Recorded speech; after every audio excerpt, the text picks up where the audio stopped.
बिस्मिल्लाहिर्रहमानिर्रहीम। अस्सलाम वालेकुम नाजरीन, मेरा नाम अब्दुल्ला है। आप देख रहे हैं इन्फॉर्मेशन के से मेरा यूट्यूब चैनल। बात करेंगे 3 टॉपिक पर। पहला नंबर पे रखते हैं उम्रा। आप लोग जानते हैं उम्रा पॉलिसी में मुकम्मल तौर पे तब्दीली कर दी गई है। बिल्कुल एक मुनफरद अंदाज से उम्रा सीज़न स्टार्ट होने जा रहा है 1444। और इसके बाद हम बात करेंगे खरूज नहाई के मतलब।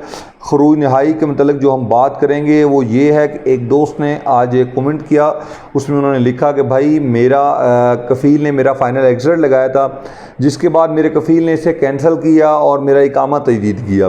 तो मैं इसमें अबहाम कुछ हैं वो दूर करने की कोशिश करूँगा, ठीक है जी। तो जब मैं अभी भी जाता हूँ तो मेरे अबशर पे एग्ज़िट मौजूद होता है। इस बारे में मैं आप लोगों को तफसील से आगाह करूँगा। नंबर 3 पे मैं आप लोगों को सऊदी में रहते हुए निकाह के मतलब आगाह करूँगा कि कैसे आप खारजी के साथ निकाह कर सकता है, या खारजी सऊदी लड़की के साथ या सऊदी लड़के के साथ कैसे शादी कर सकते हैं, ठीक है जी। सबसे पहले बात करते हैं उम्रा के मतलब। तो मेरा भाई उम्रा में तब्दीली कर दी गई है।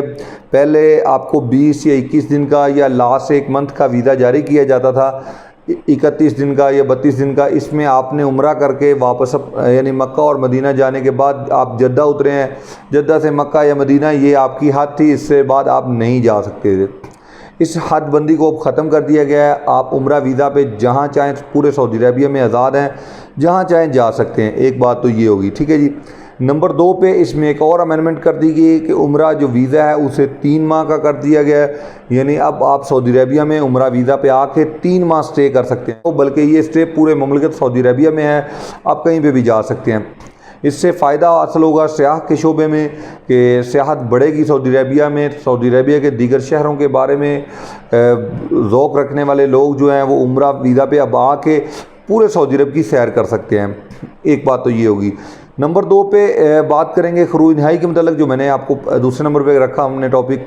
तो खरूज नहाई के मतलब मेरा भाई मैं आपको बता दूँ, जैसे कि हरूप होता है कि हरूप कैंसिल किए बगैर हम इकामा तजदीद नहीं कर सकते, इस तरह खरूज नहाई नहीं है, ठीक है। खरूज नहाई की उल्टा दूसरी शर्त है। वो क्या शर्त है कि अगर इकामा एक्सपायर है तो हम एग्ज़िट कैंसिल ही नहीं कर सकते।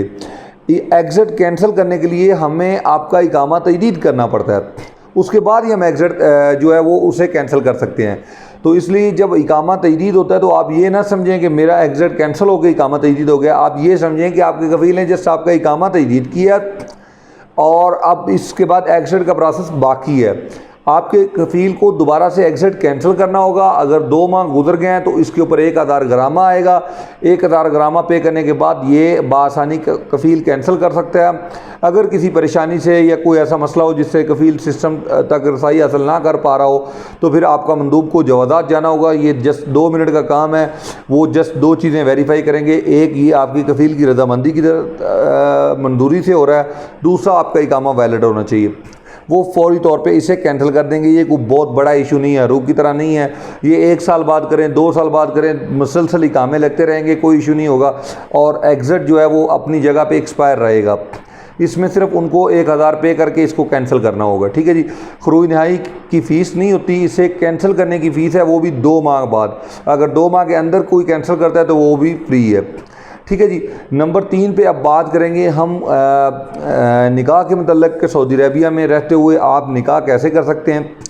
सबसे पहली चीज़ जो मैं आपको बता दूं, जब खारजी के साथ निकाह करता है तो इसको सबसे पहले जो मौद लेनी होती है, जिसे हम अरबी में मौद बोलते हैं और इंग्लिश में अपॉइंटमेंट बोलेंगे, तो ये किताब अल-अदल से लेना होगी। तो आप दूसरी शर्त ये है कि गैर मुल्कियों को लाजमी तौर पे निकाह रजिस्ट्रार के पास जाना होगा, दोनों फरीक को, ठीक है जी। दोनों को यानी दुल्हा दुल्हन और उनके माबैन जो उनके वकील होंगे, वारस होंगे, उनको भी हमरा होना होगा। तो ये सारे लोग जाएंगे निकाह खां के रजिस्ट्रार के पास, वहाँ इनका निकाह होगा। सबसे पहले ये लोग वहाँ पे पेशगी इजाज़त लेंगे, टाइम लेंगे, जिसमें जो दरख्वास्त है वो वसूल की जाएगी दुल्हन के वालिद की तरफ से और दुल्हे की तरफ से जी, ठीक है जी। 2 दरख्वास्तें वसूल होंगी, पहली दुल्हन के वालिद की तरफ से और दूसरी दूल्हे की तरफ से। अगर दुल्हन का वालिद फौत हो चुका है तो इसका मुसद्दका सबूत देने के बाद दूसरा जो उसका वकील होगा वो भी उसकी तरफ से दरख्वास्त दे सकता है, ठीक है। जो भी उसकी तरफ से वारिस मुंतखब किया गया वो दरख्वास्त दे सकता है। ये है गैर मुल्की की गैर मुल्की से शादी का तरीक़ेकार, ठीक है। अगर सऊदी लड़के से या सऊदी लड़की से आप निकाह करना चाहते हैं तो इसके लिए भी कुछ शराइत हैं, यानी अगर सऊदी लड़की है या सऊदी लड़का है तो उनको सबसे पहले वज़ारत दाखिलिया को आगाह करना होगा, वहाँ से NOC हासिल करना ज़रूरी होगा उनके लिए, ठीक है जी। NOC के बगैर निकाह रजिस्टर्ड नहीं किया जाएगा। लाजमी तौर पे सबसे पहले वज़ारत दाखिलिया से NOC हासिल करना बेहद ज़रूरी होगा। एक चीज़ तो ये होगी।